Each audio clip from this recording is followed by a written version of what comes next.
Hey everyone, welcome and welcome back to my YouTube channel. तो आज की video हमारा टॉपिक रहने वाला है टेस्ट एनालिसिस को लेके।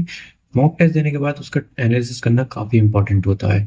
एंड मॉक टेस्ट में केवल आपकी स्पीड, एक्यूरेसी एंड आपकी नॉलेज चेक होती है, बट एनालिसिस में आपका एक्चुअल इंप्रूवमेंट होता है। आपको अपनी मिस्टेक्स पता चल जाती हैं, आपको अपनी वीकनेस पता चल जाती है, एंड उसी के अकॉर्डिंग आपको अपनी प्रिपरेशन आगे करनी होती है। तो सबसे पहले हम स्टार्ट करते हैं।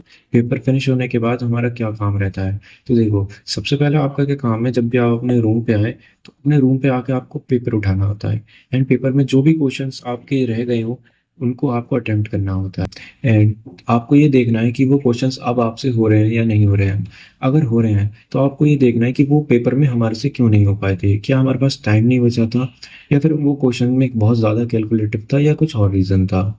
एंड अगर आपसे नहीं हो रहा है तो क्या वो आपके नोट्स या उस एनसीईआरटी में से है, या फिर कोई नई वैरायटी का क्वेश्चन है जो आपने देखा ही नहीं। बट अभी आप एनसीईआरटी और नोट्स में से सोल्यूशन मत देखना।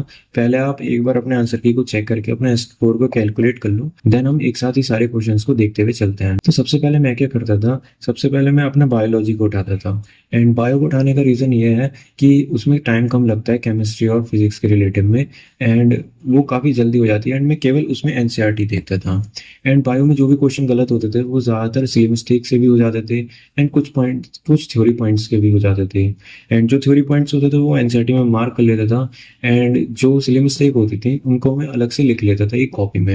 एंड उस कॉपी के बारे में मैं एक अलग से वीडियो बना दूंगा कि हमें अपनी सिली मिस्टेक्स को कैसे कंट्रोल करना चाहिए, क्योंकि सिली मिस्टेक को हम इग्नोर नहीं कर सकते। मैंने भी स्टार्टिंग में इग्नोर करा था, एंड उस गलती से मेरे लंबे टाइम तक मार्क्स कटते रहे थे। तो आपको ये गलती नहीं करनी है। आपको स्टार्टिंग से ही सिली मिस्टेक्स को एक कॉपी में लिखते रहना है। आपको एक पेज लेना है, उसमें सिली मिस्टेक्स अपने लिखते रहना है।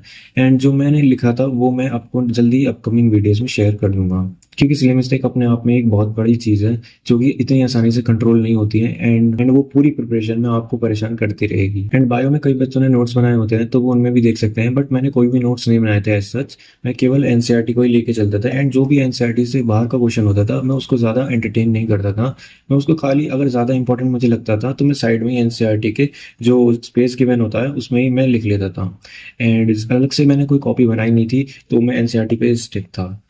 एंड अब बात करते हैं हम केमिस्ट्री की। तो केमिस्ट्री में यार तीन सब्जेक्ट हैं, देखो, organic, inorganic and physical.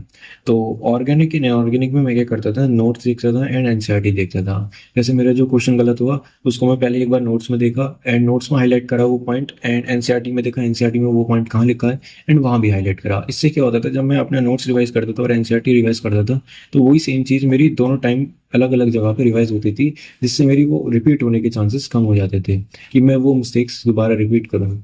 And अगर कोई नई रिएक्शन या नया पॉइंट होता था तो मैं उसको अपने नोट्स में ऐड करता था। एंड मैं जल्दी से रिवाइज करने के लिए अपने नोट्स ही प्रीफर करता था, क्योंकि एनसीईआरटी में यार टाइम लगता है देखो। एंड एनसीईआरटी में मैंने कुछ चीज़ें हाईलाइट कर रखी थी जो मैं बार बार भूल रहा था, जैसे मैंने अभी बताया वही पॉइंट्स को मैं एक बार देख के चले जाता था टेस्ट से पहले। एंड अब बात करते हैं फिजिकल और फिजिक्स की। देखो यार, ये दोनों सब्जेक्ट तो बिल्कुल मतलब सेम टू सेम ही मान लो आप। बस इसमें ये है कि फिजिकल में थोड़े थियोटिकल पॉइंट ज़्यादा होते हैं। एंड बात करें हम फिजिकल में मैं भी अपने नोट्स ही प्रेफर करता था। एंड नोट्स में अगर कोई नई वैरायटी का क्वेश्चन मिला तो वहीं पे ऐड कर लिया, या फिर नया कोई थ्योरी पॉइंट मिला तो वहां पर देख लिया। बट उससे ज़्यादा इंपॉर्टेंट एक चीज़ है, जैसे मेरा फिजिकल और फिजिक्स का कोई न्यूमेरिकल क्वेश्चन है तो मैं उसको एक बार सॉल्यूशन देखने से पहले अपने नोट से गो थ्रू होता था, एंड देन उसका एक बार फिर अटेम्प्ट करता था कि मेरे से अब सॉल्व हो रहा है या नहीं हो रहा है। एंड इससे करने से क्या होता था, मेरी अपनी थ्योरी और अच्छे से रिवाइज होती थी, एंड पता चलता था कि हाँ, जो मैं पढ़ रहा हूँ वो सफिशिएंट है या नहीं है।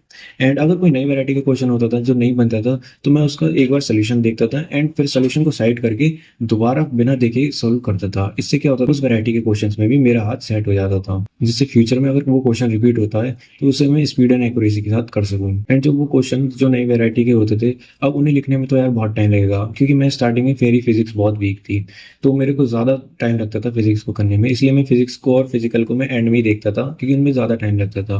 पहले मैं बायो देखता था, केमिस्ट्री में इनऑर्गेनिक, ऑर्गेनिक, और इसके बाद में एक शॉर्ट ब्रेक लेता था, और ब्रेक के बाद में फिजिक्स और फिजिकल पे आता था। तो आप अपने अकॉर्डिंग देख सकते हैं।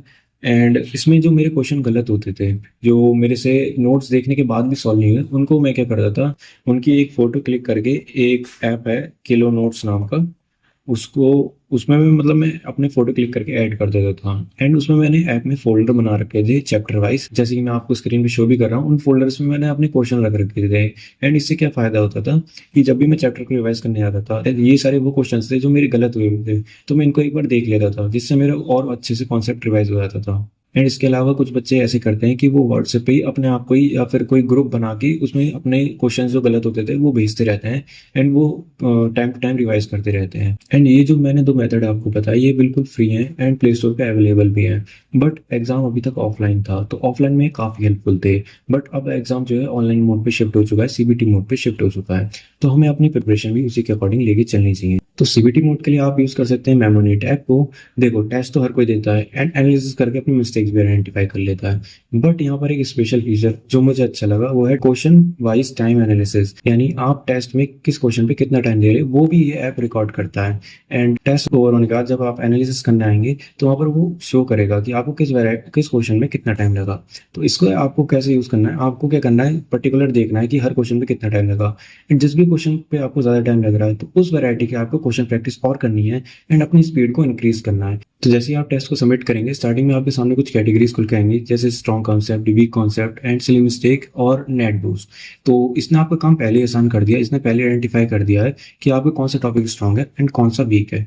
तो आपकी आधा काम वैसे ही खत्म हो गया है। अब आपको अपना टाइम पे ध्यान देना है, आपने किस क्वेश्चन पे कितना टाइम दिया है। जैसे सपोज करिए, जैसे कोई क्वेश्चन है वो सिंपल फार्मूला बेस्ड है एंड वो उसमें आपको 1 मिनट लगना चाहिए था, बट आपको वो फार्मूला एग्जाम में याद नहीं आ रहा या फिर आपने एकदम से हिट नहीं करा, आपने उसको सोचने में ही टाइम लगा दिया एंड वो क्वेश्चन आपका 2 मिनट तक चला गया। इसमें क्या हुआ, आपका केवल टाइम वेस्ट हुआ। एंड ये टाइम वेस्ट आपको नीट में नहीं करना है। तो आपको इससे क्या पता चला, आपका फॉर्मूला आपको सही से याद नहीं है, आपको फॉर्मूला याद करने में ज़्यादा ध्यान देना है। तो इस तरीके से आप अपना एनालिसिस कर सकते हैं। तो अब बात करते हैं मेमोनेट के ब्रह्मास्त्र टेस्ट सीरीज की। ये एक एनसीईआरटी बेस्ड टेस्ट सीरीज है एंड रीनीट का जो पैटर्न है लेट टेस्ट वाला, जो कि नीट 2026 और 25 में फॉलो हुआ है, जैसे कि लेंथी क्वेश्चन और मल्टीपल स्टेटमेंट वाले क्वेश्चन, वो भी यहाँ पर फॉलो होता है। एंड यहाँ पर 50% कंटेंट ऑलमोस्ट फ्री है एंड फर्स्ट मॉक टेस्ट भी फ्री है। तो आप एक बार उस मॉक टेस्ट को ट्राई करें। एंड यहाँ पर इंडिपेंडेंस डे ऑफर भी चल रहा है, तो आप उसका बेनिफिट भी ले सकते हैं। तो लिंक मैंने डिस्क्रिप्शन प्रोवाइड कर दिया है, आप चाहें तो इसे भी यूज कर सकते हैं। एंड ये थे डिफरेंट डिफरेंट मेथड जो आपको कन्वीनियंट लगे, आप अपने अकॉर्डिंग यूज कर सकते हैं। एंड जैसे मैं बता रहा था, फिजिक्स में मैं सोल्यूशन देखता था और सोल्यूशन में केवल हिंट लेता था एंड अप्रोच देखता था कि कैसे क्वेश्चन को अप्रोच करना है, जो कि नई वेराइटी, जो कि मेरे नोट्स पढ़ने के बाद ही मुझसे नहीं हुआ। तो उसका मैं अप्रोच देख के फिर मैं खुद ही ट्राई करता था कि उसका पूरा प्रॉपर सोल्यूशन लिखूं। एंड सोल्यूशन लिखने से ये फायदा होता था कि नेक्स्ट टाइम वो क्वेश्चन आता था तो मुझे और अच्छे से याद रहता था कि हाँ मैंने ये स्टेप्स करे थे एंड कोई भी स्टेप्स में अटकता नहीं था। एंड फिजिक्स में देखो यार, ऐसा सब्जेक्ट है आपको मेहनत करनी पड़ेगी, लेकिन आपने मेहनत कर ली तो ये सब्जेक्ट ऐसा है आपको आसानी से भूलते ही नहीं हो, इसे आपको लॉन्ग टाइम तक याद रहता है। एंड बाकी जो भूलने वाली चीज़ें जैसे कि आपको फार्मूला, एंड फार्मूला तो भाई बिल्कुल आपको ना फिजिक्स में ना फिजिकल में कोई सा भी फार्मूला आपको छोड़ना नहीं है। एकदम रटे हुए होने चाहिए, एकदम जबान पे होने चाहिए।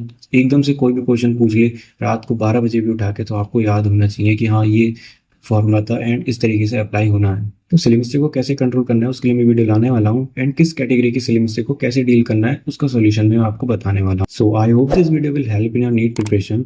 For more videos like this, do subscribe my YouTube channel. Thank you.